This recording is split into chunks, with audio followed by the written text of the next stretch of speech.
Boa tarde, senhoras e senhores. Sejam bem-vindos à teleconferência de resultados do Nu Holdings para discutir os resultados do terceiro trimestre de 2022. A apresentação de slide vem acompanhando da apresentação que está disponível no site para investidores do Nu, www.investors.nu em inglês e www.investidores.nu em português. Esta teleconferência está sendo gravada e um replay também poderá ser disponibilizado no site de RI da companhia. Essa teleconferência também está disponível em português. Para acessar, basta clicar no ícone do globo que fica na parte inferior da sua tela do Zoom e selecione a opção Portuguese Room.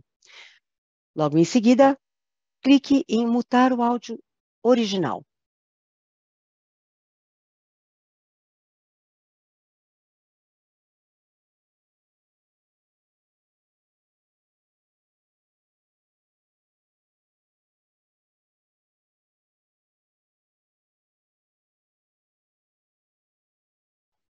Todos os participantes estarão conectados apenas como ouvintes. Vocês poderão enviar suas perguntas online a qualquer momento usando a opção Q&A no webcast. Agora eu gostaria de passar a palavra ao Sr. Jörg Friedman, diretor de Relações com Investidores da Nu Holdings. O senhor pode prosseguir.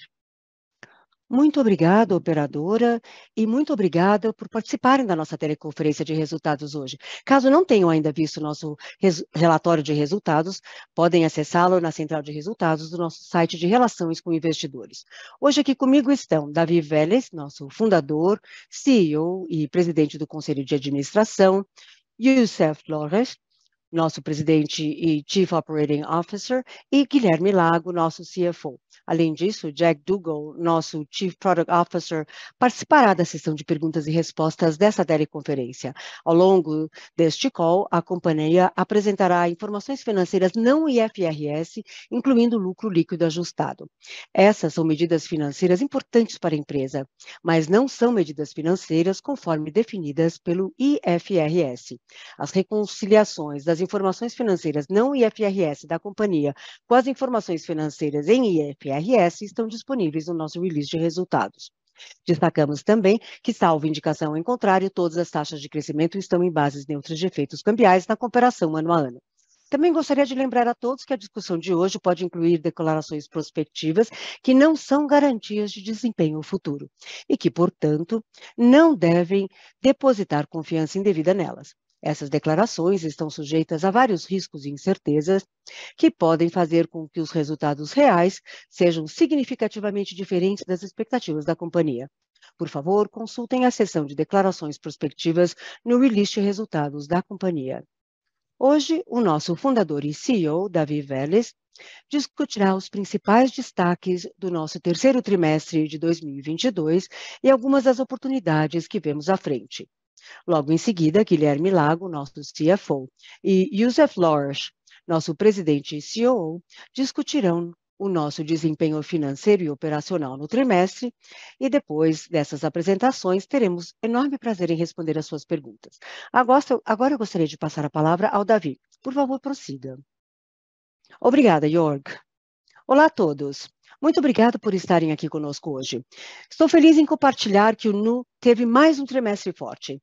Na nossa história de 9 anos como empresa, já vimos muita coisa. Já vimos uma contração de 7% do PIB durante os anos de 2015 a 2016, a maior recessão na história brasileira. Vimos um impeachment presidencial, vimos governos de direita e governos de esquerda entrarem e saírem nos 3 países em que operamos. E hoje vemos um ambiente ligeiramente mais volátil do que aquele de 2021, o que traz mais cautela, mas também gera oportunidades para continuarmos capitalizando nossa tese de longo prazo, que permanece intacta. O futuro dos serviços financeiros será construído por empresas de tecnologia, e nós temos uma posição de liderança na América Latina, uma das maiores regiões do mundo. Hoje tenho o prazer de anunciar que, no terceiro trimestre, o Nu atingiu o break-even na holding, registrando um lucro líquido de 7,8 milhões de dólares e um lucro líquido ajustado de 63,1 milhões de dólares, com um aumento de 171% na receita na comparação com o terceiro TRI de 21 e uma conquista de mais de 5 milhões de clientes novos, nos tornando a sexta maior instituição financeira da América Latina em termos de clientes ativos. Essa combinação de crescimento e rentabilidade mostra que estamos conseguindo equilibrar adequadamente a oportunidade de crescimento significativo, ao mesmo tempo que fortalecemos os fundamentos de lucros do nosso modelo de negócios. Continuamos investindo e reinvestindo nossos lucros para alavancar o nosso crescimento e geração de valor a longo prazo. Durante o terceiro trimestre, continuamos vendo progresso em todas as principais métricas de negócios. Já superamos a marca de 70,4 milhões de clientes dos 3 países onde operamos ao mesmo tempo, em que vimos nossa taxa de atividade por cliente atingir um novo recorde de 82%. Nosso volume de compra aumentou 75% ano a ano, atingindo 21,2 bilhões de dólares, enquanto nossa participação de mercado alcançou 12% no Brasil. Embora tenhamos aumentado o nível de resiliência da nossa subscrição de crédito para lidar com um ambiente macro mais volátil, nossa carteira de crédito cresceu 83% na comparação com o mesmo período do ano passado, atingindo 9,7 bilhões, totalmente financiada pelos nossos depósitos de varejo próprios, que alcançaram o valor de 14 bilhões. Embora a nossa oportunidade de negócios tenha começado com a segregação de serviços financeiros por meio de uma estratégia completamente digital, nosso imperativo atual é reagregar e construir uma plataforma multiproduto, multipaís e multisegmento. Nossos clientes nos dizem ativamente que querem consolidar toda a sua vida financeira no Nu. Então, essa reagregação continua avançando em um ritmo acelerado, impulsionada pela demanda significativa existente de uma base que agora representa cerca de 40% da população adulta no Brasil. Agora, eu gostaria de compartilhar com vocês o nosso progresso em cada uma dessas frentes. Conseguimos desenvolver e lançar produtos inovadores que são essencialmente melhores que os produtos encontrados no mercado em que operamos, sempre buscando ter o maior Net Promoter Score em cada categoria que escolhemos. A velocidade em que desenvolvemos e lançamos novos produtos acelerou recentemente à medida em que investimos significativamente em nossa plataforma de tecnologia e forma de trabalhar. Como vocês podem ver neste gráfico, o número de usuários ativos está registrando crescimento ano a ano de 2 ou 3 dígitos, quase todos os nossos produtos. Os produtos novos continuam registrando números ainda mais impressionantes. Por exemplo, o crédito pessoal teve um aumento de 279% em clientes ativos ao longo do último ano, alcançando 1,3 milhões de contas de PMEs ativas, um aumento de 117% em um ano. O número de clientes da Nu Invest aumentou 148% na comparação com o terceiro trimestre de 21. Nosso produto cripto recém-lançado atingiu 1,3 milhão de clientes ativos em menos de 6 meses depois do lançamento. Observem que grande parcela desse crescimento deriva das tendências seculares de digitalização da economia de produtos que resolvem as dores reais dos clientes e não são relacionadas ao ciclo econômico. Ainda estamos nos estágios iniciais do fortalecimento da nossa plataforma com produtos que contribuirão ainda mais para a nossa estratégia de cross-sell de produtos e o aumento da nossa receita. Continuaremos desenvolvendo nossos próprios produtos quando acreditamos que somos o melhor criador de produtos da categoria e gostarmos dos unit economics. Além disso, continuaremos alavancando os parceiros de produtos para complementar nossas habilidades e o nosso balanço sempre que for o caso. Nossos próximos lançamentos incluirão empréstimos garantidos, conta poupança no México e ferramentas de planejamento financeiro, entre outros, que fortalecerão ainda mais a proposta de valor da nossa plataforma para os nossos clientes. O segundo grande pilar do nosso modelo de negócios é a expansão da nossa plataforma multipaís. Acreditamos que a robustez da nossa plataforma tecnológica possibilita que estejamos bem posicionados para cruzar fronteiras de forma eficaz e eficiente, inovando de forma como os bancos de varejo se expandem internacionalmente. Juntos, México e Colômbia podem ser maiores que o Brasil para nós e estamos crescendo mais rápido nesses mercados do que crescemos no Brasil. Não poderíamos estar mais empolgados com o sucesso inicial da nossa estratégia multipaís. Nós já somos o maior emissor de novos cartões de crédito, tanto no México quanto na Colômbia, e o crescimento não mostra nenhum sinal de desaceleração. Apesar de ser já impressionante, a viralidade de cliente tende a acelerar no futuro. Quando lançarmos novos produtos de depósito no México e na Colômbia, esperamos registrar um crescimento acentuado de clientes, como vimos no Brasil. E esta mudança deve acontecer nos 2 países durante o próximo ano. O terceiro pilar da nossa plataforma é avançar em vários segmentos de clientes, tudo ao mesmo tempo, pois os clientes têm dores em todos os segmentos. Queríamos destacar este ponto aqui, pois Já ouvimos de muitos investidores que estão bastante confusos sobre quem é o cliente típico do Nubank. Como podem ver, na abertura demográfica da nossa base de clientes atual apresentada nesse slide, fizemos avanços importantes em todos os segmentos demográficos no Brasil. Na verdade, a distribuição dos nossos clientes em termos de segmento é parecida com o dos bancos tradicionais, destacando nosso potencial significativo de aumentar ainda mais a nossa receita média por cliente ativo, ou ARPAC, à medida que avançarmos em nossos planos. Portanto, no final do terceiro trimestre de 22, a nossa ARPAC correspondeu a apenas um quinto da média da ARPAC dos grandes bancos brasileiros, o que cria um potencial de aumento significativo no nosso plano, à medida em que continuamos diversificando nossos produtos. Percebam também que 8% da nossa base de clientes pertence ao grupo de alta renda, em linha com a porcentagem das outras grandes instituições financeiras do Brasil, proporcionando uma boa diversificação para enfrentar os ciclos macroeconômicos mais desafiadores. Eu gostaria de lembrá-los que tudo o que construímos até agora começou com base no princípio de desenvolver o melhor produto de cada categoria.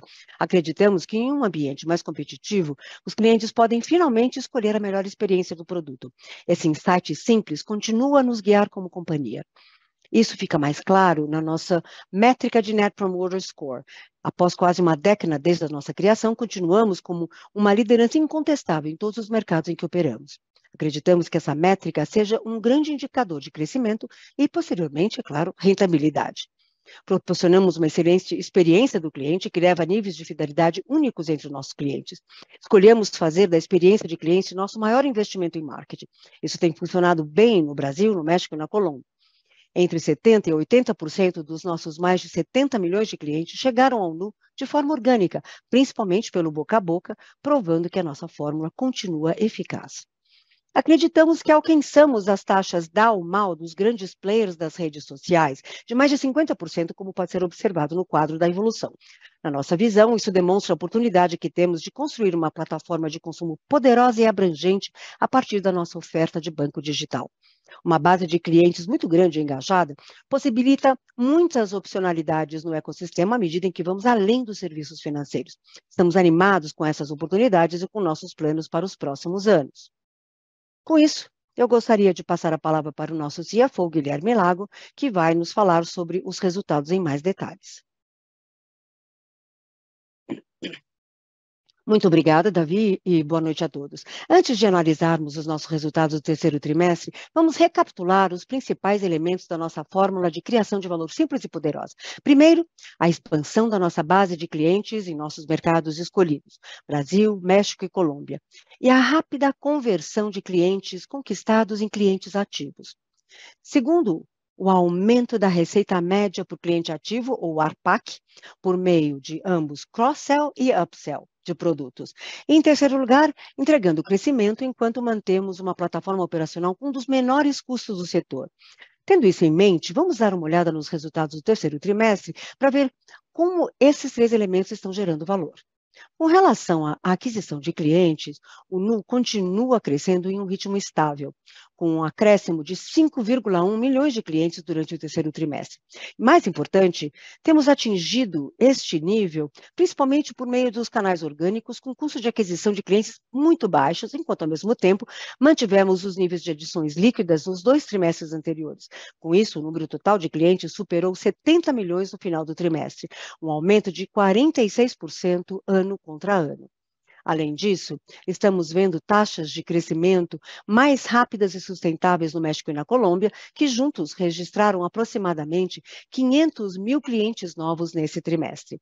Mas não estamos num negócio de simplesmente colecionar contas de clientes. Estamos tendo êxito em aumentar as taxas de atividade mensal. Em média, essas taxas atingiram 82% contra 73% há um ano e 80% no trimestre anterior. Isso marca o 10º trimestre consecutivo de aumento da taxa de atividade de clientes, comprovando mais uma vez a nossa capacidade de continuar expandindo o ecossistema do Nu e impulsionando o engajamento de clientes. Estimamos que o Nu seja agora a 5ª maior instituição financeira do Brasil em termos de números de clientes ativos e a 6ª maior instituição financeira da América Latina, utilizando o mesmo conceito. Nesse slide, mostramos o efeito composto da nossa capacidade de aumentar o engajamento e realizar o cross-sell e upsell de produtos. Como já dissemos anteriormente, esses gráficos mostram a evolução das nossas safras de clientes, com o engajamento crescente da nossa base de clientes e um aumento do número de produtos por clientes ativos, ambos impulsionando o crescimento da ARPAC. Enquanto a nossa ARPEC mensal atingiu $7,9 no terceiro trimestre, as safras maduras já estão em $22. Esperamos um aumento na ARPEC com o contínuo amadurecimento das safras de clientes e também a adição de novos produtos e recursos ao ecossistema do Nu.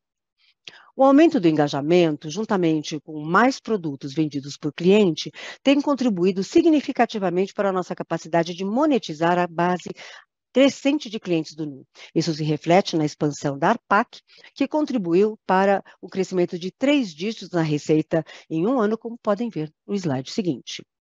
O efeito composto do número crescente de clientes ativos e dos níveis mais elevados de upsell e cross-sell de produtos possibilitou um aumento de 61% neutro de efeitos cambiais na ARPAC mensal e também a entrega de um outro trimestre com crescimento substancial da receita na comparação com o ano anterior. A receita registrou um crescimento de 171% ano contra ano, neutro de efeitos cambiais, atingindo um valor recorde de mais de 1,3 bilhão de dólares. Enquanto a ARPAC mensal tem aumentado gradualmente, como vocês podem ver no gráfico à esquerda, acreditamos que ainda temos um longo caminho até atingirmos o nosso potencial pleno da ARPAC. Como o Davi mencionou anteriormente, temos uma base de clientes crescente que tem uma distribuição em termos de renda dos clientes parecida com a dos bancos incumbentes, mas opera com apenas uma fração das suas ARPACs. Temos a capacidade de aumentar nossa ARPAC, tanto com produtos de crédito como de não crédito, e tanto com produtos criados pelo Nu, como também produtos oferecidos pelos nossos parceiros de produtos. Além da vantagem substancial da ARPAC, vale lembrar as vantagens significativas da nossa plataforma operacional de baixo custo, que nos permite atender os clientes com ARPACs mais baixas e ainda assim produzir unit economics bem saudáveis. Agora, falando sobre o nosso negócio de cartões, continuamos avançando nessa frente, com aumento de 75% neutro de efeitos cambiais no volume de compra em um ano, atingindo 21,2 bilhões de dólares. Esse desempenho forte também reflete o aumento de cross-sell e upsell de produtos e a manutenção do engajamento de clientes. É importante mencionar que a grande maioria da nossa carteira de cartão de crédito vem do nosso backbook, ou seja, clientes que adquiriram nos períodos anteriores. Após o cliente completar 24 meses de relacionamento com o Nu, seu gasto médio com cartões de crédito na nossa plataforma geralmente triplica, enquanto seu gasto médio total geralmente duplica. E isso deve continuar a alavancar ganhos de participação de mercado à medida em que amadurecemos as nossas safras. Na verdade, nossa participação de mercado no volume de compra aumentou novamente nesse trimestre e já representa aproximadamente 12% do valor total do setor. Nossa carteira de crédito ao consumo, composta de crédito pessoal e cartões de crédito, cresceu 83% ano a ano, resultando em uma carteira de crédito total de 9,7 bilhões de dólares, o que representa uma aceleração com relação ao trimestre anterior, apesar de dois eventos adversos. Primeiro, o câmbio impactou negativamente os números do balanço. Em bases neutras de efeitos cambiais, nossa carteira de crédito teria aumentado cerca de 900 milhões de dólares durante o trimestre, ou aproximadamente 9,7% em relação ao trimestre anterior. Segundo, as originações de empréstimos pessoais permaneceram em níveis estáveis aos trimestres anteriores, como já havíamos indicado em nossas teleconferências anteriores. O objetivo dessa moderação é o fortalecimento da resiliência do crédito, tendo em vista a maior incerteza nas perspectivas para a economia brasileira no curto prazo, considerando as durações curtas desses empréstimos, níveis de originação semelhantes geram balanços estáveis simplesmente porque o volume originado está sendo compensado pelos empréstimos amortizados no período. Vamos agora analisar em mais detalhes a evolução do nosso portfólio de cartões de crédito e as originações de empréstimos pessoais. Conforme discutimos no trimestre anterior, nossa estratégia de diminuir a diferença do nosso portfólio de ganhos sujeitos a juros, ou IEP, na sigla em inglês, em relação ao mercado, é intencional, e isso ocorre e deve continuar ocorrendo por meio de transações de parcelamento com juros. Como vocês podem observar neste gráfico, o IEP derivado de parcelamentos inclui os novos recursos de financiamento, como o parcelamento de boletos, né, compras financiadas, além do PIX no crédito, superou o crescimento do IEP do crédito rotativo. Essa estratégia pode acrescentar risco à nossa carteira, mas tem compensado em termos de margens ajustadas pelo risco, como demonstraremos nas próximas sessões. Passando agora para a originação de empréstimos pessoais, conforme mencionado na nossa última teleconferência, o ritmo das originações em empréstimos pessoais está fortemente atrelado às perspectivas de curto prazo para a economia brasileira e ao desempenho de crédito das nossas safras. Mantivemos os níveis de originação e os preços relativamente constantes neste último trimestre e continuamos a crescer, né, a registrar unit econômicos saudáveis em nossas safras. Além dessa dinâmica de curto prazo, continuamos confiantes na nossa capacidade de expandir nossa carteira de crédito. Acreditamos que temos o melhor produto no mercado, nossos clientes já representam 1/3 do mercado de crédito pessoal no Brasil e temos bastante capital e liquidez para utilizar quando as condições de crédito melhorarem. Em outras palavras, o único gargalo para o nosso crescimento em empréstimos pessoais é o nosso próprio apetite de risco de crédito. Avançando em nossa estratégia de construir uma franquia robusta de depósitos em moeda local e reduzir os custos de captação, registramos um crescimento de 73% ano a ano neutro de efeitos cambiais da nossa base de depósitos, cujo saldo total atingiu 14 bilhões de dólares. E um índice de depósito ou de empréstimos de 25%, Loan to Deposit Ratio. Lembre-se de que isso aconteceu juntamente com duas iniciativas importantes que ocorreram em julho. Em primeiro lugar, o lançamento das caixinhas, que são ferramentas de investimentos que customizam o depósito de acordo com metas específicas com diferentes opções de renda. E segundo, a reprecificação dos depósitos de curto prazo, que não serão mais remunerados a 100% do CDI se forem sacados antes de 30 dias.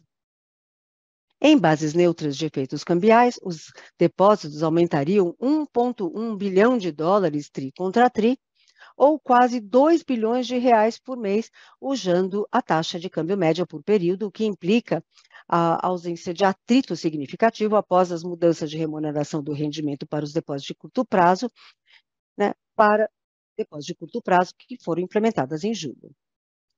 O sucesso da implementação dessa estratégia também pode ser observado por 2 pontos adicionais importantes. Em primeiro lugar, como podemos observar no gráfico do lado esquerdo desse slide, o custo de captação começou a diminuir durante o terceiro trimestre.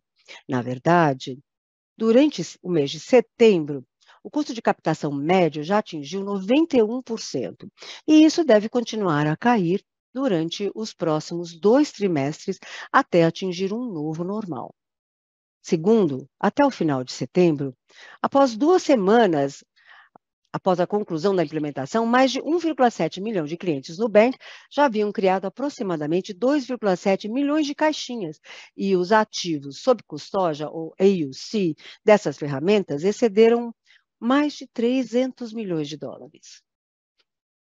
Aliado ao crescimento da nossa carteira de crédito, a redução gradual do nosso custo de captação afeta uma outra métrica importante do nosso negócio.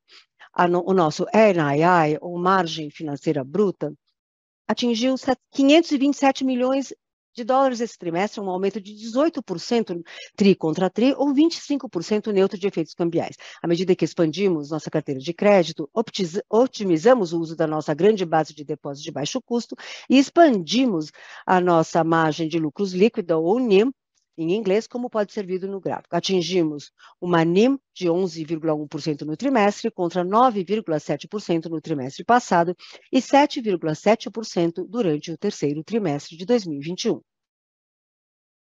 Como já mencionamos, uma das maiores vantagens competitivas da nossa plataforma é o seu baixíssimo custo de servir.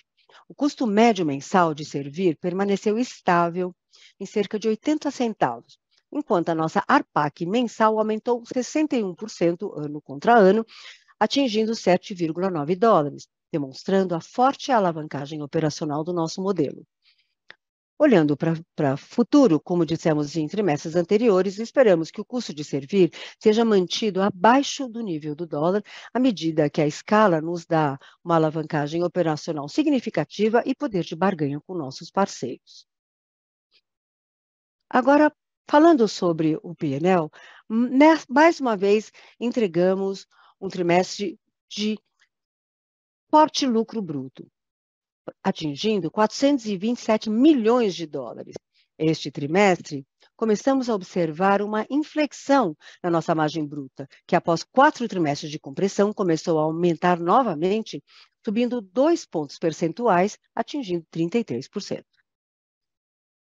A alavancagem operacional é um elemento chave da nossa estratégia.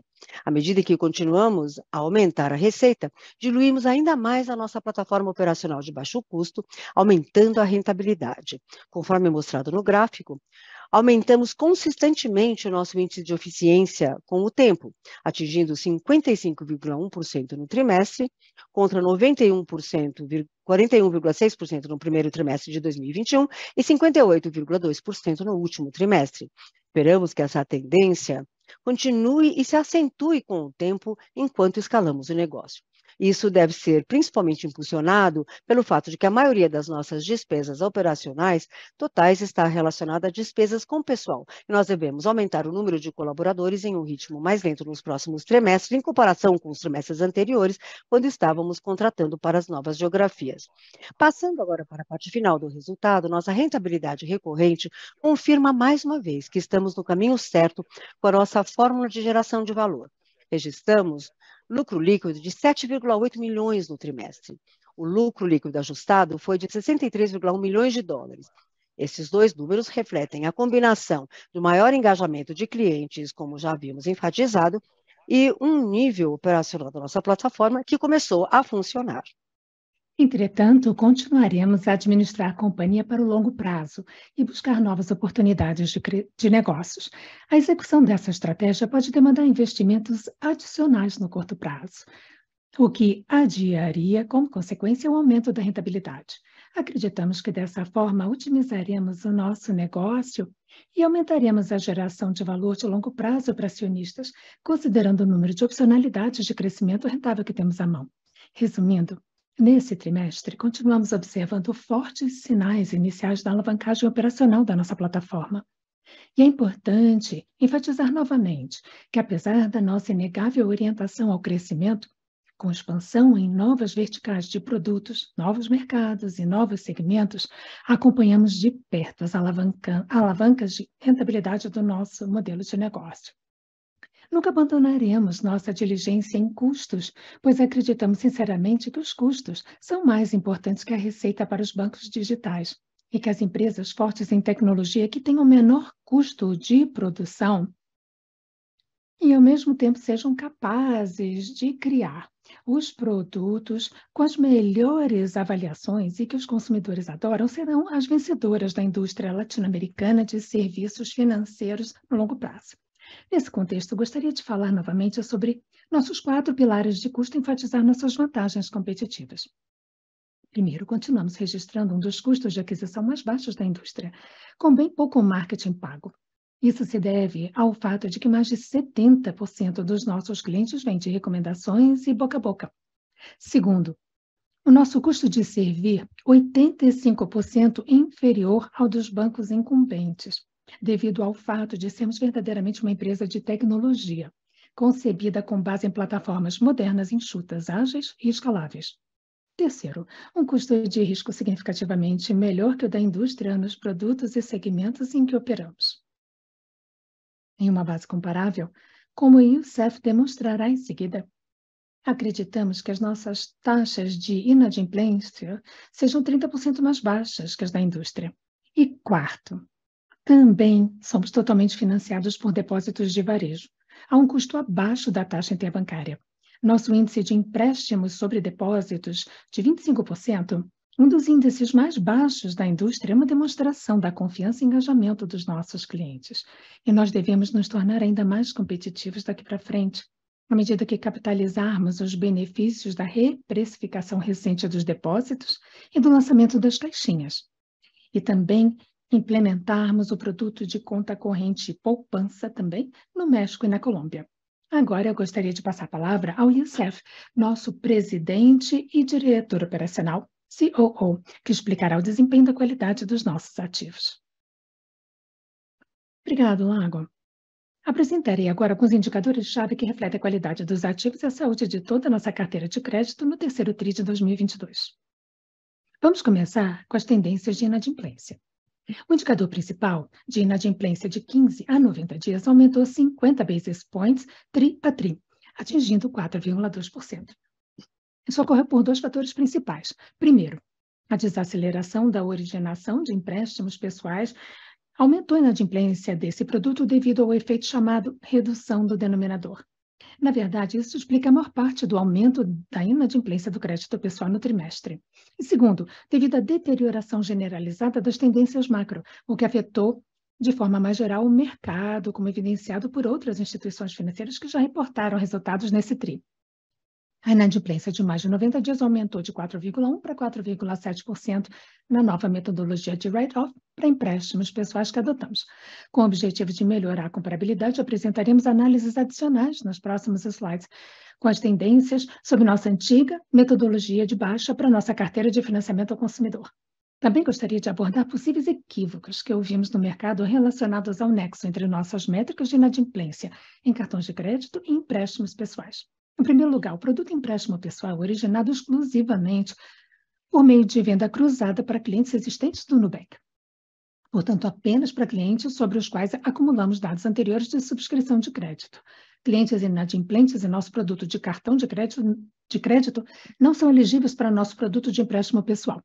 Novamente, se você tiver algum atraso de pagamento em cartão de crédito, não poderá obter um empréstimo pessoal. Segundo, todas as renegociações e refinanciamentos que acontecem em cartões de crédito permanecem e são contabilizados como recebíveis de cartão de crédito. O mesmo se aplica aos empréstimos pessoais.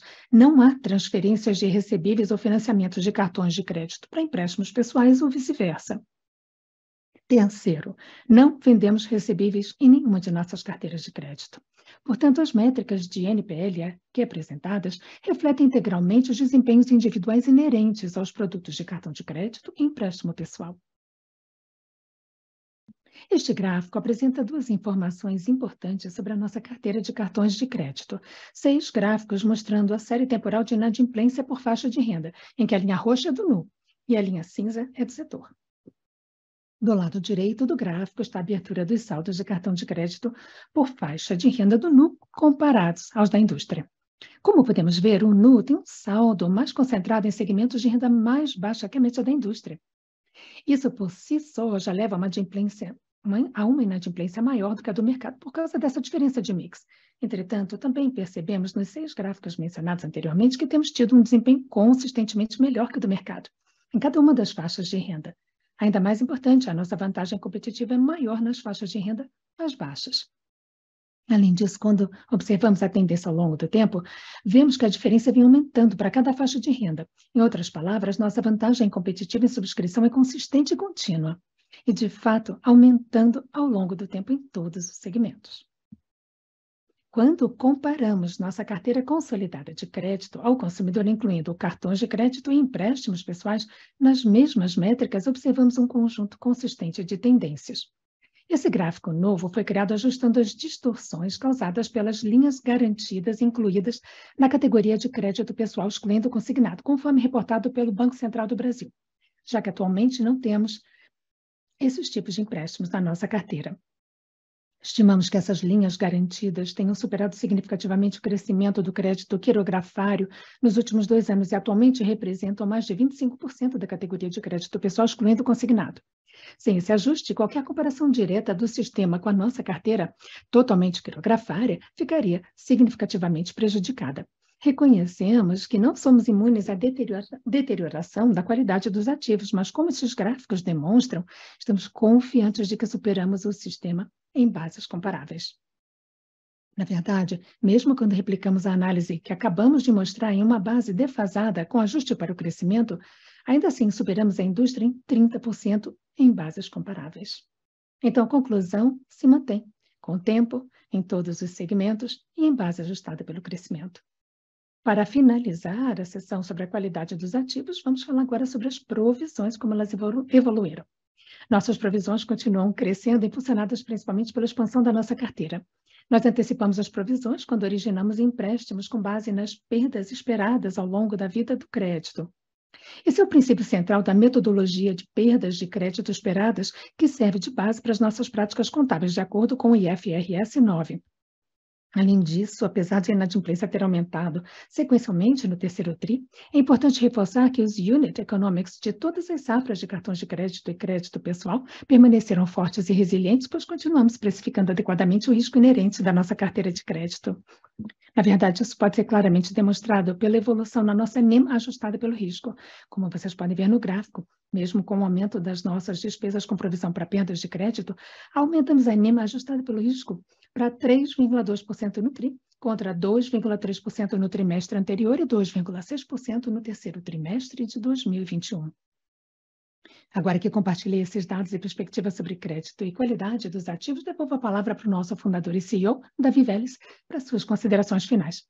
Obrigada, Youssef. Para resumir nossos esforços no trimestre, os pontos básicos da nossa tese, eu gostaria de reforçar que o Nu continua administrando a companhia para o longo prazo, ao mesmo tempo que garante melhoras em todos os fundamentos do negócio. Primeiro, durante o terceiro TRI, a receita continua aumentando, com crescimento de mais de 170%. O lucro bruto subiu 90% ano a ano, e alcançamos um lucro líquido positivo na holding. Embora o cenário macro esteja um pouco mais volátil e tenhamos aumentado a resiliência dos nossos produtos de crédito, expandimos a margem financeira líquida e a margem bruta, o que demonstra que estamos conseguindo precificar o risco adequadamente, ao mesmo tempo que observamos a continuação da alavanca operacional. Segundo, o nosso foco incansável em produtos que realmente atendem às necessidades dos nossos clientes e nossa excelência na experiência do usuário continuam sendo refletidos em Net Promoter Scores, quase 2 vezes maiores que a média dos grandes bancos nos mercados que atendemos. Nosso NPS é uma demonstração de que somos intencionalmente centrados no cliente. Em diferentes mercados, entregamos uma sólida experiência do cliente que fideliza nossos clientes. Escolhemos fazer da experiência do cliente como um todo, o nosso investimento em marketing mais importante, criando um boca a boca que se traduz em crescimento no número de clientes e empoderamento da nossa marca. Terceiro, tudo isso foi alcançado porque mantivemos nossas alavancas de crescimento intactas. Na verdade, já alcançamos posições de liderança nos mercados latino-americanos mais relevantes com o nosso modelo de negócios multiproduto, multipaís e multissegmento. Nos tornamos a 6ª maior instituição financeira da América Latina em termos de número de clientes ativos, alcançamos uma participação de mercado de 12% em volume de compra de cartões de crédito e nos tornamos o maior emissor de novos cartões nos 3 países em que operamos. Estamos muito orgulhosos do que conquistamos no último TRI e ainda mais empolgados com o que está por vir nos próximos trimestres. Agora gostaríamos de responder suas perguntas. Muito obrigado. Iniciaremos agora a sessão de perguntas e respostas para investidores e analistas. Se quiserem fazer uma pergunta, por favor, pressionem o botão Reação e cliquem em Levante sua mão. Se a sua pergunta for respondida, podem sair da fila clicando em Baixar a mão. Por favor, limitem-se a uma pergunta e a uma pergunta de follow-up. Se tiverem mais dúvidas, entrem novamente na fila. Senhores e senhoras podem enviar perguntas online a qualquer momento hoje, utilizando a caixa de perguntas e respostas no webcast. Agora eu gostaria de passar a palavra para o senhor Jörg Friedman, da Nu Holdings, que é o diretor de relações com investidores. Obrigada, operadora. Vamos aguardar enquanto coletamos as perguntas. Nossa primeira pergunta vem da linha de Jorge Cui, do Morgan Stanley. Pode abrir sua linha. Olá a todos. Boa noite e parabéns pelos ótimos resultados. A minha pergunta é sobre a originação da carteira de empréstimo pessoal. Que visibilidade vocês têm em relação a quando é que isso vai se acelerar? Seria no 4º trimestre, no 1º TRI do ano que vem, no 2º semestre do ano que vem? Como é que vocês veem isso? E como é que nós aqui de fora podemos monitorar quais são os KPIs que vocês estão considerando para ter um aumento no apetite de risco e aceleração do processo? Obrigado. Oi, Jorge, muito obrigado pela pergunta. Bom, nós encerramos o terceiro trimestre com todas as nossas safras tendo um desempenho muito bom, inclusive as de empréstimo pessoal, com unit economics muito robusto e resiliente. Então, essa parte permanece sólida, como vimos no trimestre passado e no início do quarto TRI de 2022. Podemos potencialmente aumentar a originação de empréstimos pessoais ainda nesse TRI. É importante, Jorge, notar que em 2023 nós esperamos aumentar o ramp-up do nosso negócio de empréstimos pessoais, que são empréstimos para o FGTS, para consignado, etc. É difícil ver qual vai ser o ramp-up, mas estamos empolgados em ver como é que nós podemos completar a nossa carteira de crédito quirografário a partir de 2023. Ótimo, Lago, muito obrigado, foi muito claro. Obrigado. A próxima pergunta vem da linha de Mário Pieri, do Bank of America. Boa tarde a todos, boa noite, parabéns também da minha parte pelos resultados. Minha pergunta é semelhante à do Jorge. Quando é que vocês se sentiriam mais confortáveis em acelerar o seu crescimento? Porque, como vocês mostraram, vocês têm uma melhor qualidade de ativos do que seus pares. Esses novos empréstimos que vocês estão originando estão criando valor e não destruindo valor, como vocês mostraram nas margens ajustadas a risco. Então, me pergunto, será que vocês estão sendo conservadores demais, desacelerando agora? Por que não ser um pouco mais agressivos, já que vocês têm todas essas vantagens? E parece que a sua precificação é semelhante à de seus pares.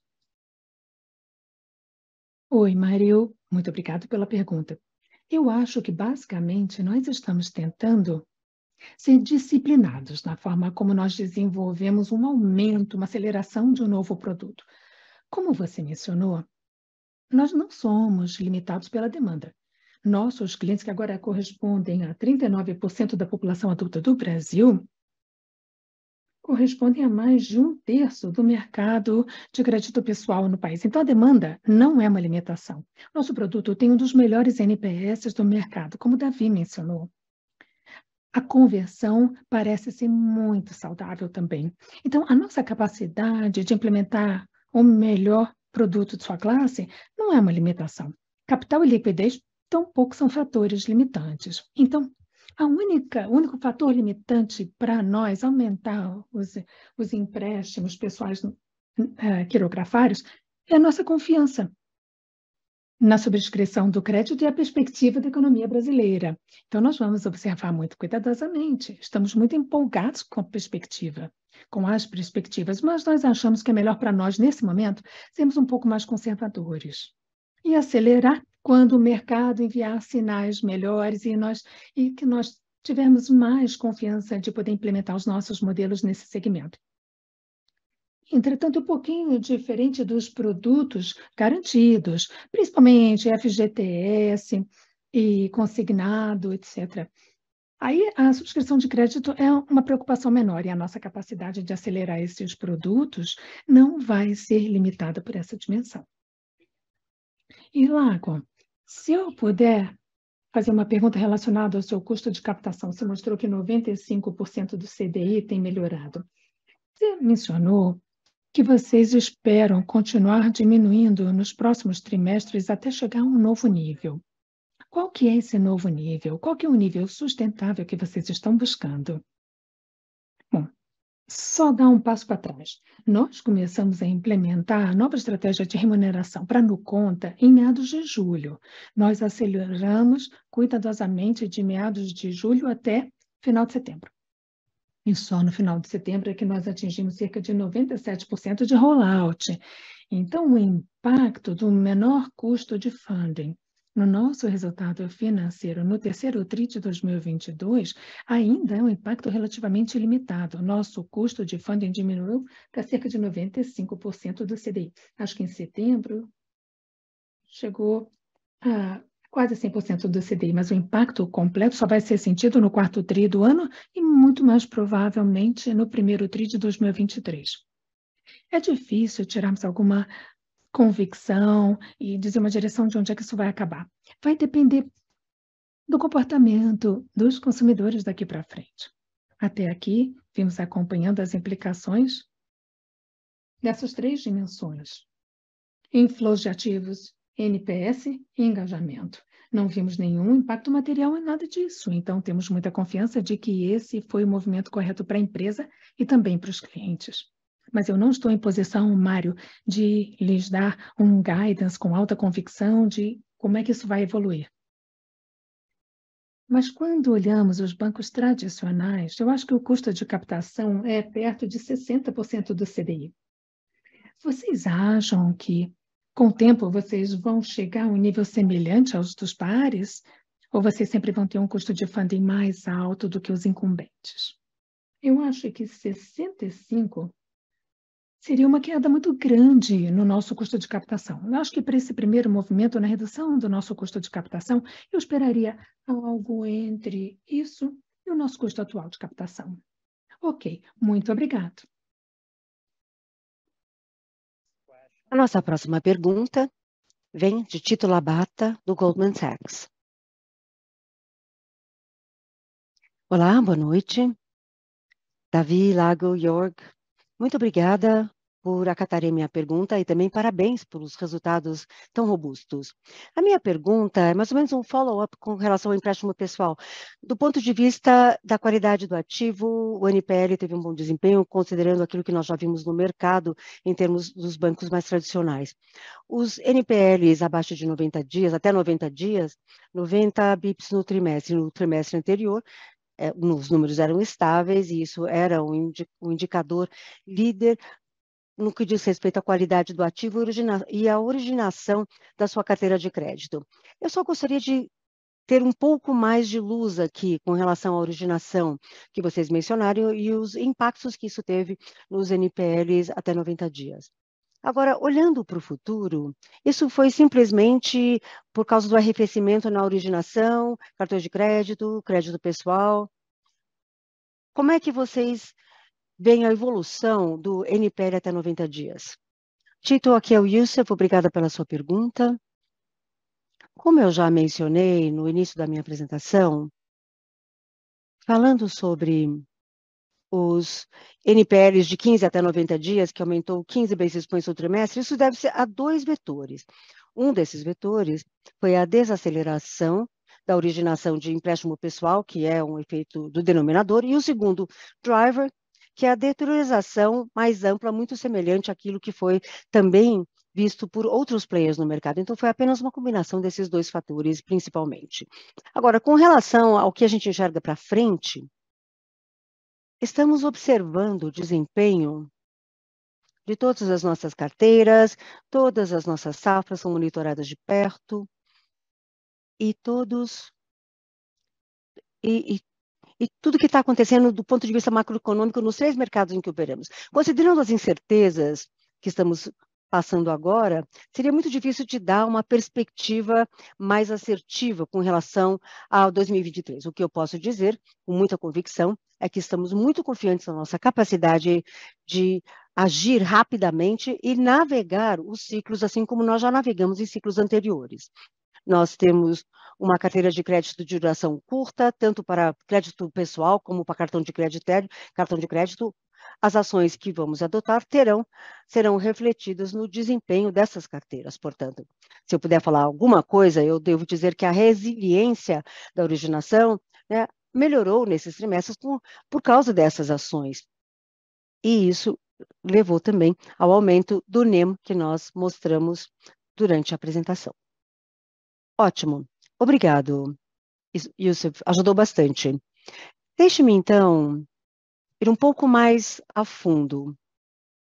Isso é algo que vocês vão monitorar constantemente para você observar o crescimento dos empréstimos pessoais e também do ponto de vista dos bancos incumbentes ou tradicionais, o ciclo do NPL, potencialmente, talvez ele possa atingir um pico no 4º trimestre ou no início do ano que vem.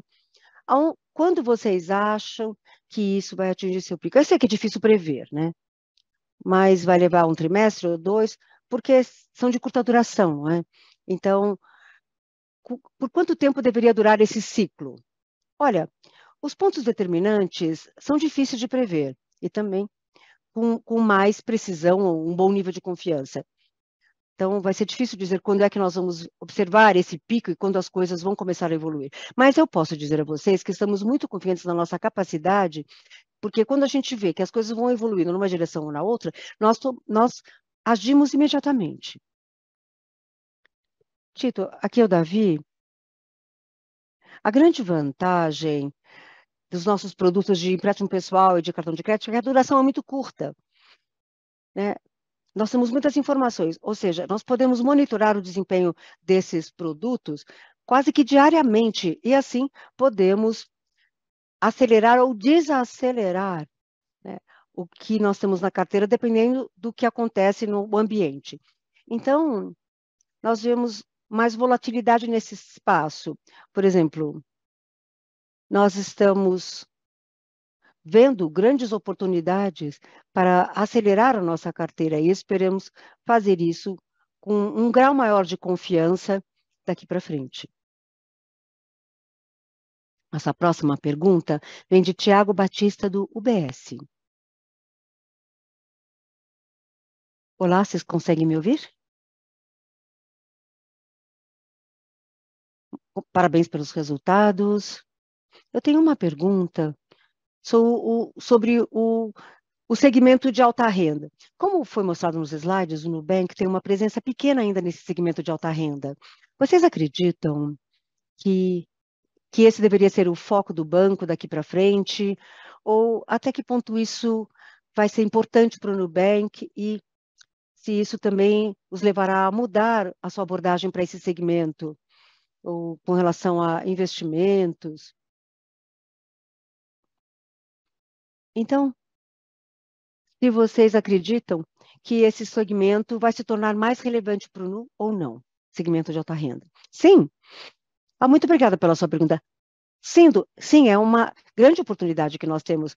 Como você vê, nós já temos 66 milhões de clientes no Brasil, o que significa que 5 milhões de clientes são clientes de alta renda, que é uma porcentagem bem elevada desse segmento de mercado. No momento, nós não seremos, né, o número 1 em share of wallet. A nossa tendência é ter um limite talvez menor para esse segmento de clientes.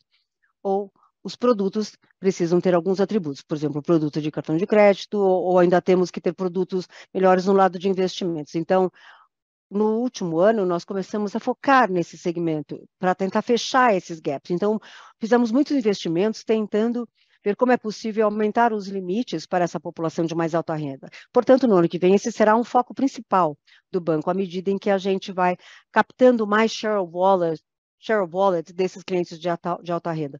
E é claro que isso será cada vez mais importante para a nossa carteira. Creio que, bom, eu acho que você mencionou um ponto muito importante e será parte do nosso foco também. Muito claro, muito obrigada. Nossa próxima pergunta vem de Geoffrey Elliott, do Autonomous. Olá, muito obrigado por pegar a minha pergunta. Em primeiro lugar, um rápido esclarecimento. Os slides sobre a NPL por banda de renda. Vocês utilizaram a metodologia de baixa antiga de 360 dias para cartão de crédito e empréstimo pessoal. Qual seria a proporção de NPL mais de 90 dias se o índice estivesse sendo usado na outra metodologia para toda a carteira e não por banda de renda, faixa de renda individual?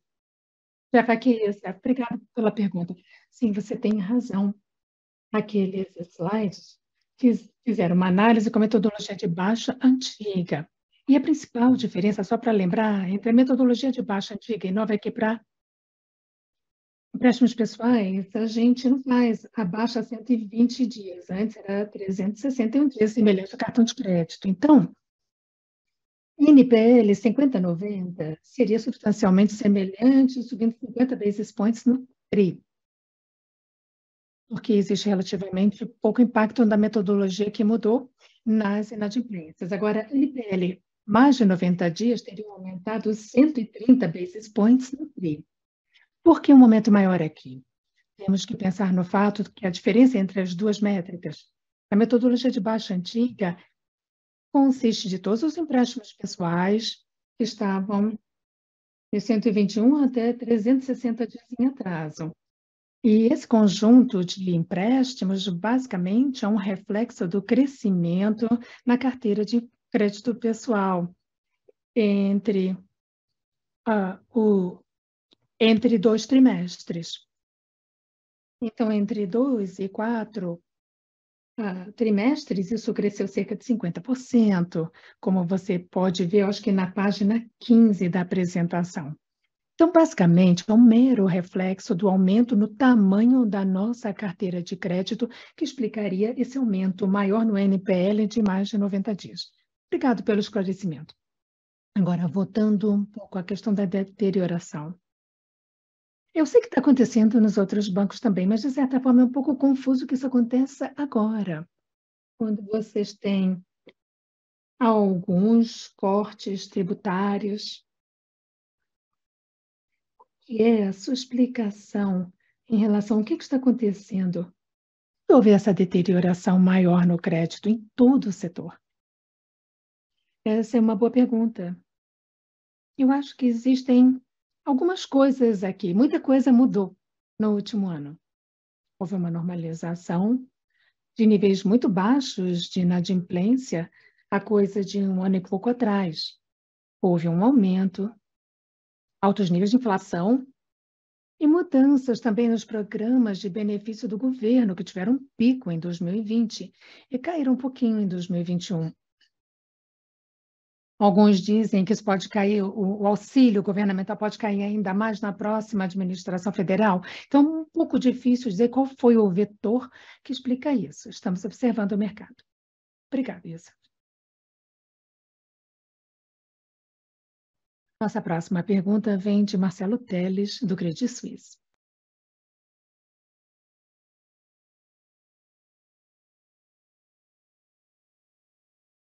Marcelo, olá, agora me ouvem bem? Sim, agora conseguimos ouvir. Parabéns pelos resultados muito sólidos. Minha pergunta é com respeito à qualidade dos ativos. Interessado em ver a qualidade dos ativos com o desacoplamento do desempenho comparado com o resto da indústria para esses produtos específicos. Então, é interessante principalmente no contexto, quando olhamos os outros players, saindo um pouco do segmento de cartão de crédito. É o caso do Banco do Brasil, Bradesco. Poderia explicar para nós o que faz com que o Nubank seja tão diferente em comparação com os bancos incumbentes? É a quantidade de dados que vocês têm sobre seus clientes? Como vocês trabalham esses dados?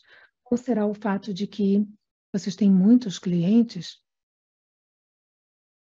que são clientes que têm uma conta no Nubank, têm mais transacionalidade?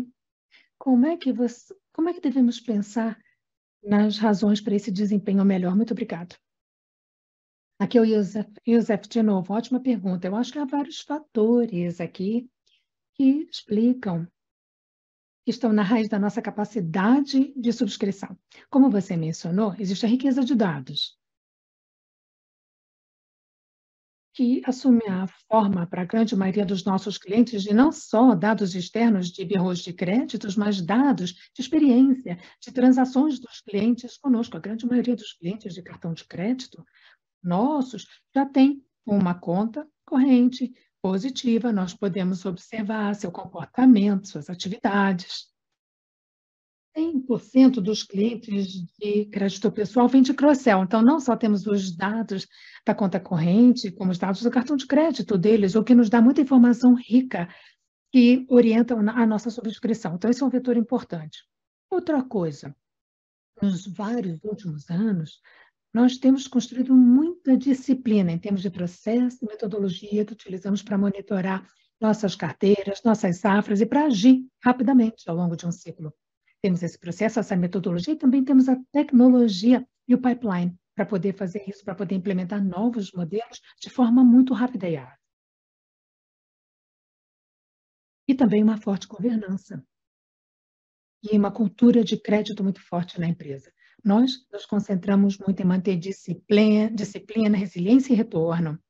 Temos múltiplas linhas de revisão, sempre que temos uma decisão a tomar. Então, eu acho que é uma combinação de vários fatores que estão na raiz disso. Aliás, outra coisa que eu deveria dizer, um teste constante para garantir que temos todos os vetores causais do desempenho de crédito. Só gostaria de salientar um ponto que você mencionou.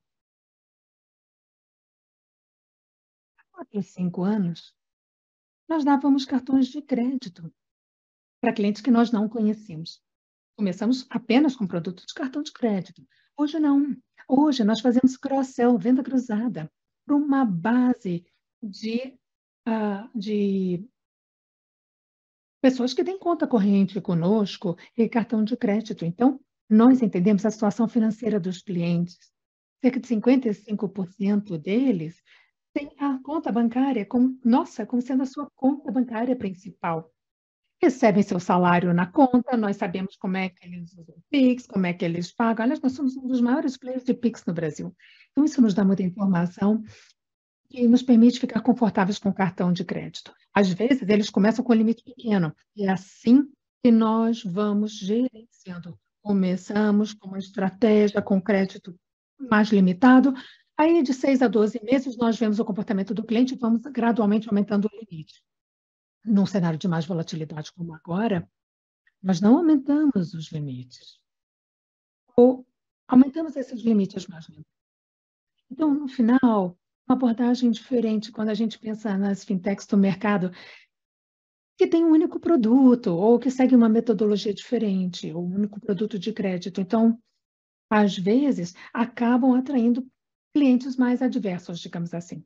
Muito obrigada. E se permitirem uma pergunta de follow-up, uma perguntinha relacionada a essa. Em termos de cross-sell, venda cruzada de produto. Quando pensamos nos clientes maduros do Nubank, é extraordinário. Os clientes maduros agora têm uma ARPAC de em torno de $22, que eu acho que é um aumento, não é, dos $21 que tínhamos no TRI anterior, apesar da desvalorização da moeda TRI a TRI. Então, quais são os produtos que vocês têm para fazer venda cruzada, para chegar a esses $22 com clientes maduros? É mais uso do cartão de crédito? Limites mais altos de crédito? Seguro? Que tipo de produto? Qual seria o caminho para explicar essa ARPAC de $22? Olha, uma pergunta ótima essa. Eu acho que quando nós olhamos as safras maduras que nós temos hoje, a grande maioria dessas ARPACs basicamente são compostas de interchange, de cartões pré-pagos e cartões de crédito, com uma penetração ainda muito pequena de crédito pessoal. Daqui para frente, à medida que aumentamos a penetração do crédito pessoal na nossa base, tanto os quirografários quanto os garantidos, uma ARPAC substancial deverá estar associada com esse cross-sell específico. O que nós vimos é que a expansão da ARPAC hoje, até aqui, foi principalmente impulsionada pelo upsell de cartão de crédito e contas e cartões pré-pagos e investimentos. Daqui para frente, isso vai ser igualmente impulsionado pelo cross-sell de novos produtos, crédito pessoal, quirografário, garantido, investimentos, marketplace, cripto, contas para pequenas e médias empresas. Muito claro, muito obrigado e parabéns novamente. A nossa próxima pergunta vem de Pedro Leduc, do Itaú. Muito obrigado e boa noite a todos. Bom, um pouquinho sobre cartões de crédito.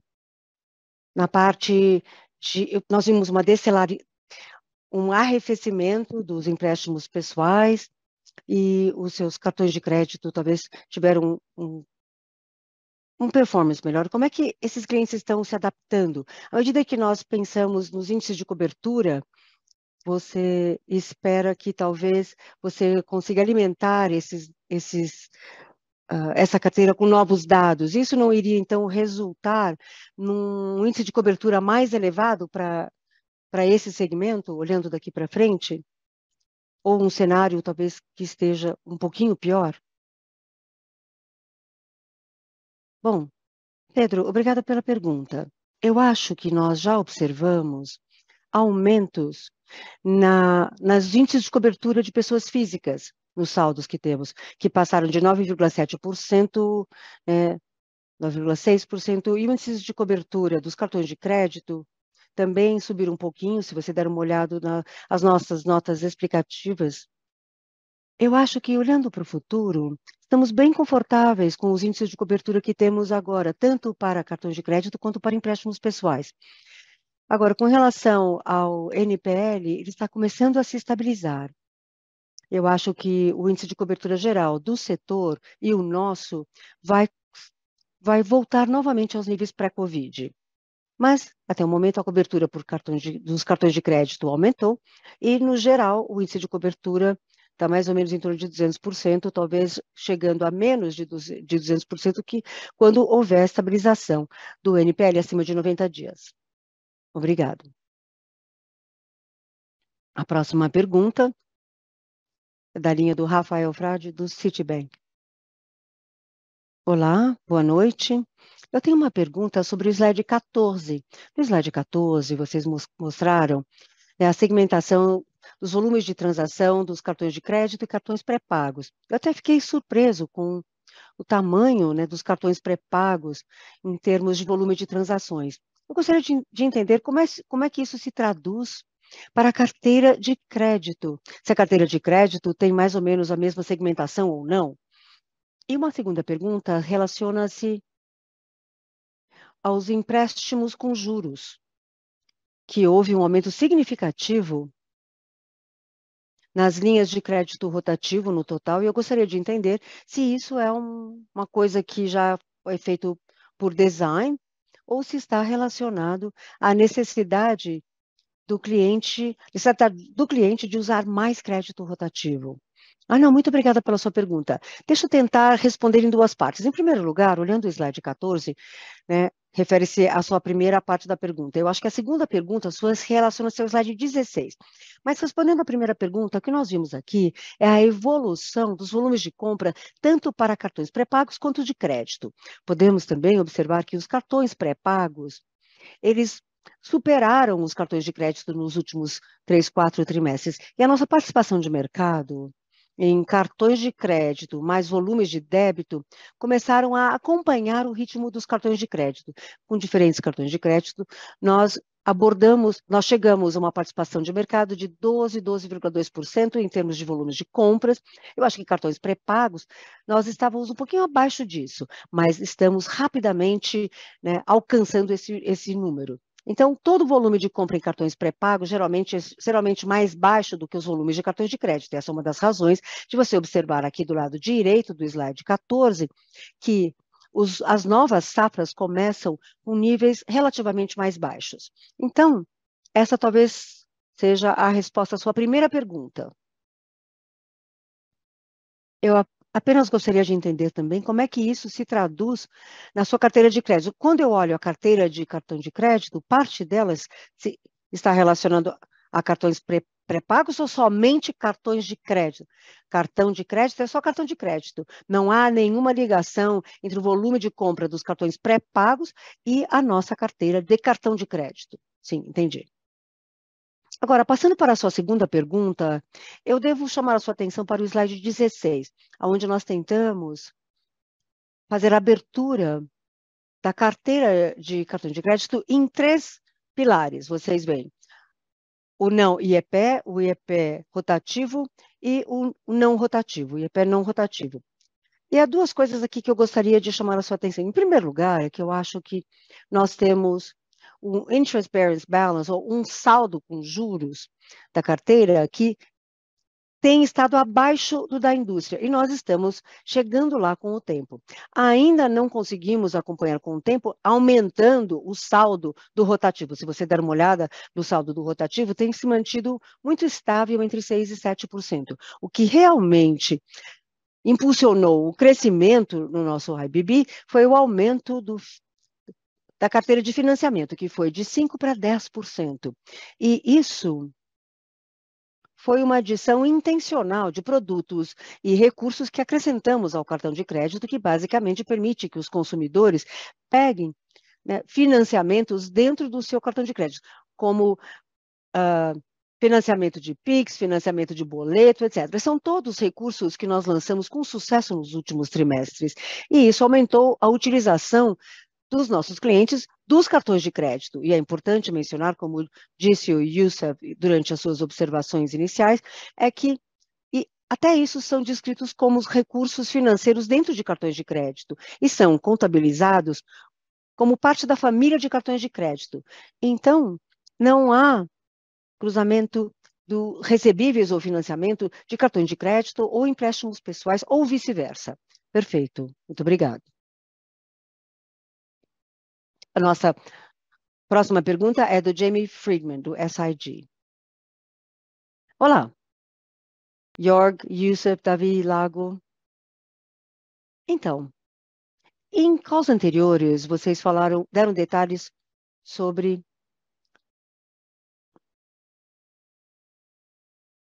principalidade. Qualquer comentário que vocês tenham sobre esse assunto de principalidade seria muito útil. Eu acho que eu gostaria de chamar a sua atenção para o slide 12. No slide 12, à esquerda do slide, você vê a nossa definição dos clientes aonde nós somos o seu principal banco. Né? Aonde você encontra esses clientes? Como é que nós definimos esses clientes? São aqueles clientes que têm a sua relação conosco como uma relação primária. Todo mês eles transferem mais de 50% da sua renda. Então, quando ele transfere para nós mais de 50% da sua renda livre de impostos, então nós consideramos esse cliente um cliente que tem no Nubank a sua conta principal. E depois você também pode ver que em todas as safras, começando desde janeiro de 2017 a janeiro de 2022, nós nos tornamos o banco principal de relacionamento de mais de 50% dos nossos clientes. Então, não estamos no negócio de coletar CPFs, estamos no negócio de ser o banco principal de relacionamento dos nossos clientes. O segundo ponto que eu gostaria de ressaltar nesse slide é que estamos atingindo um número de 50% de relacionamento com os nossos clientes, como sendo o banco principal, cada vez mais rápido. Então, se as safras de janeiro de 2017 levava 15 meses para chegar lá, agora esse tempo foi encurtado para 12 meses. E por que isso aconteceu? Aconteceu principalmente por dois motivos. Primeiro, é uma razão exógena e a outra não exógena. A exógena é o surgimento dos bancos digitais fez com que consumidores da América Latina abraçassem esse novo recurso cada vez mais. Eles vêm adotando, né, o uso do banco digital cada vez mais. A outra razão é a seguinte: se você olhar o gráfico que está no meio desse slide, à medida que nós lançamos mais produtos, nós lançamos mais recursos, nós conquistamos o direito de sermos o banco de relacionamento principal dos nossos clientes. Se você fosse um cliente do banco lá em 2017, você só teria um produto, que era o cartão de crédito. Agora, temos diversos produtos, cartões de crédito, cartões pré-pagos, conta bancária, investimentos, seguros, e tudo isso também tem sido um motor fenomenal que nos permite ser o banco de relacionamento principal do nosso cliente. Bom, muito obrigada. E a minha pergunta seguinte para o Lago e Davi, vocês também mencionaram essa iniciativa de empréstimos com garantia. Então, como é que podemos pensar no impacto nas margens à medida em que você lança mais produtos de empréstimos com garantia?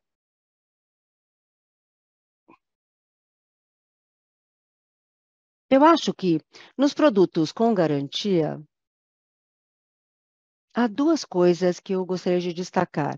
Especificamente, com relação ao consignado e empréstimos lastreados em investimentos. Em primeiro lugar, o provisionamento inicial que nós temos que constituir é mais baixo quando comparado aos créditos quirografários. Então, o nosso payback, do ponto de vista contábil, é mais rápido. O segundo ponto é que os empréstimos com garantia são mais rápidos para recuperar. Então, a margem ajustada ao risco são muito mais atraentes e também o retorno sobre o capital também é mais atraente. É importante também ter a expectativa correta. Estamos muito empolgados com o lançamento do nosso negócio de empréstimos com garantia em 2023, mas ainda não sabemos até que ponto esse ramp-up vai acelerar. Portanto, grande parte das originações que teremos em 2023 permanecerão provavelmente vindo dos empréstimos de crédito quirografário. Então, os com garantia vão ganhando tração, começando no primeiro semestre do ano que vem, mas maior tração na segunda metade do ano. Obrigado, Lago. Próxima pergunta, de Eugene Simone. Olá, boa noite, muito obrigado pela apresentação. Eu queria perguntar algo em nível mais macro sobre a trajetória da margem bruta nesse trimestre. Vocês poderiam explicar um pouquinho? O que levou a esse resultado nesse trimestre e quão permanente é essa trajetória ascendente da margem de lucro bruto? Eu acho que esse aumento que nós tivemos na margem de lucro bruto foi impulsionado por duas coisas, primeiramente. Em primeiro lugar, a velocidade do crescimento da carteira de crédito e, em segundo lugar, o movimento nas taxas de juros. À medida que os juros aumentam no país, como aumentaram nos últimos 6 a 8 meses, nós vemos uma compressão na margem de lucro bruto. À medida que as margens de juros se estabilizam no país, isso abre espaço para as margens brutas voltarem a convergirem novamente aos seus níveis iniciais de 30 e muito, 40 e pouco. Segunda coisa, à medida que nós basicamente aceleramos o ramp-up dos empréstimos pessoais quirografários, isso nos deve permitir aumentar também a nossa carteira de crédito, sem colocar tanta pressão na nossa margem de lucro bruto, em comparação com a carteira de empréstimo com garantia. Por outro lado, se aceleramos um crédito pessoal quirografário, acho que foi uma das perguntas que o Jorge e o Mário fizeram logo no início do call. Fizemos isso vai colocar pressão adicional nas margens de lucro bruto, porque basicamente nós vamos ter que constituir provisões. Então, vai haver algumas pequenas alterações daqui para frente e nós esperamos que as margens de lucro bruto sejam preservadas ou expandam um pouquinho nos próximos 3. Entendi, muito obrigada. E minha pergunta de follow-up, uma pergunta estratégica. Queria pedir que vocês comentassem rapidamente sobre a sua estratégia relacionada a cripto. No último trimestre, houve alguns desenvolvimentos e evoluções interessantes com Nucoin e a alta trajetória de cripto, chegando a 1,3 milhão de usuários. E onde é que a cripto se encaixa no seu ecossistema? Seria um vetor de engajamento, um vetor de aquisição ou captura? Ou poderia se tornar uma fonte de receita significativa? Se puderem elaborar um pouquinho sobre isso, seria muito útil. Claro, podemos sim. Bom, tem muito ruído em relação a cripto hoje em dia, né? Para nós, é simplesmente um fator para engajamento com o cliente. Cada um produto que os clientes estão pedindo. Nos últimos 12 a 20 meses, nós provavelmente vamos ver mais fluxo indo para cripto e para brokers de investimento. Então, mesmo nesse inverno das criptos, nós ficamos surpreendidos com o nível de adoção da nossa plataforma cripto. E superando 2 milhões de usuários de cripto. Basicamente é o que os clientes pediram e os clientes estão investindo. Então, essa é a primeira coisa. Nós também anunciamos que estamos trabalhando no nosso Crypto Token, relacionado a uma meta de fidelidade em todo o nosso ecossistema. Estamos no processo de elaborar isso e devemos pensar em cripto como uma alavanca para aumentar a fidelidade e engajamento com os demais produtos que temos no nosso ecossistema. E talvez ir além à medida que fazemos ou elaboramos um marketplace com 7 milhões que temos e os 2,3 milhões que nós temos em cripto. Assim como os estabelecimentos que estão vendendo no nosso marketplace hoje. Então, um engajamento elaborando todo o ecossistema. Então, o cripto é um habilitador dessa fidelidade. E nós vamos continuar avaliando, estamos empolgados com essa oportunidade. Entendido? Muito obrigada.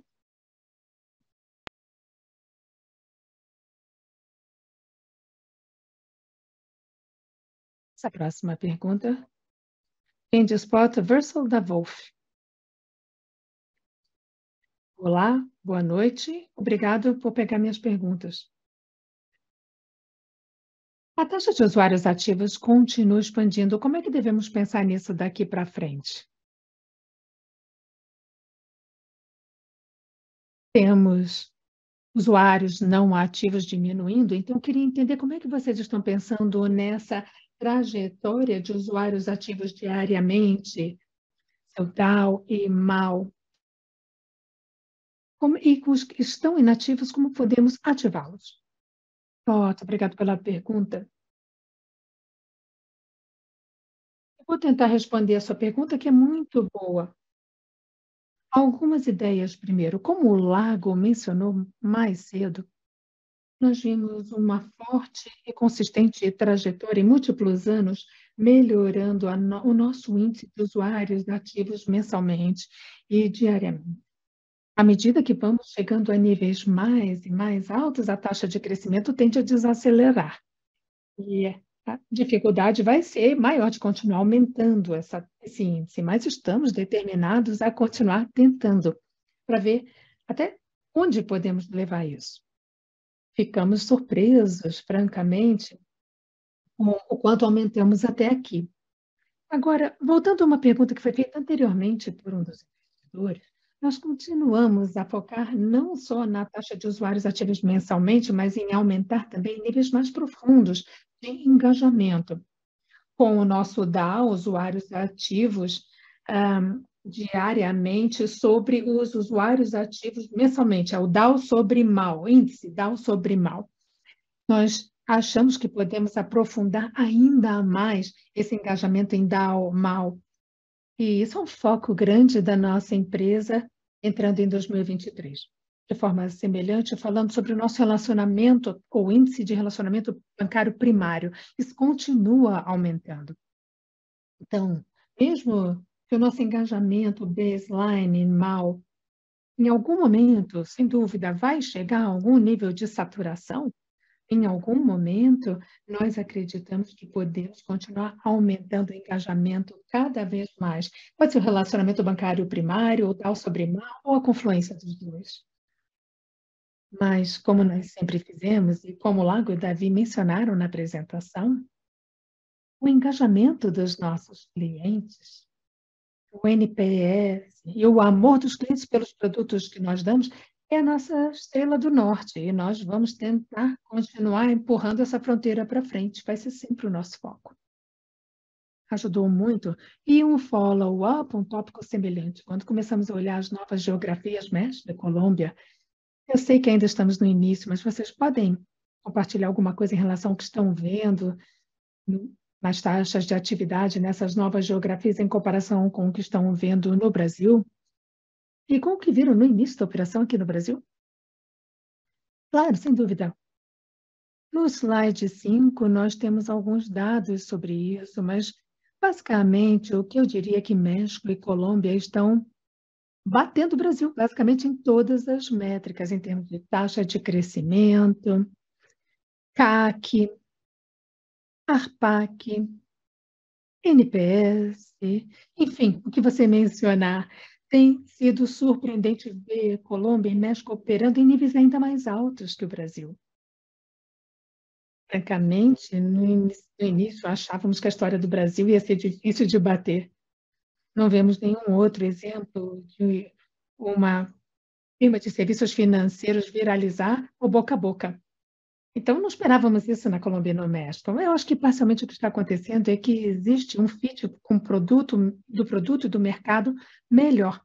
No México, por exemplo, temos um NPS de 94, que é o maior NPS de qualquer produto de consumo, em qualquer categoria, globalmente. Porque acho que é um fit de produto-mercado. E também falta de acesso a serviços financeiros, que sempre foi uma dor nesses países. Então, estamos muito encorajados com o exemplo desses dois países. Ainda há muita coisa a comprovar. Precisamos ainda lançar poupança, nossa abordagem multiproduto, mas, por enquanto, estamos muito empolgados com nossa história nos dois países. Ok? Muito obrigado. A nossa última pergunta vem de Alex McGrath, do KeyBank. Olá, muito obrigada por acatar a minha pergunta. Talvez apenas dando continuidade a essa última pergunta, eu acho que você falou o timing dos produtos e dos novos lançamentos. Você poderia ser um pouquinho mais específico, tentando indicar em que parte desse processo de lançamento você se encontra e aonde você se encontra nesse processo de novos lançamentos? Sim, claro.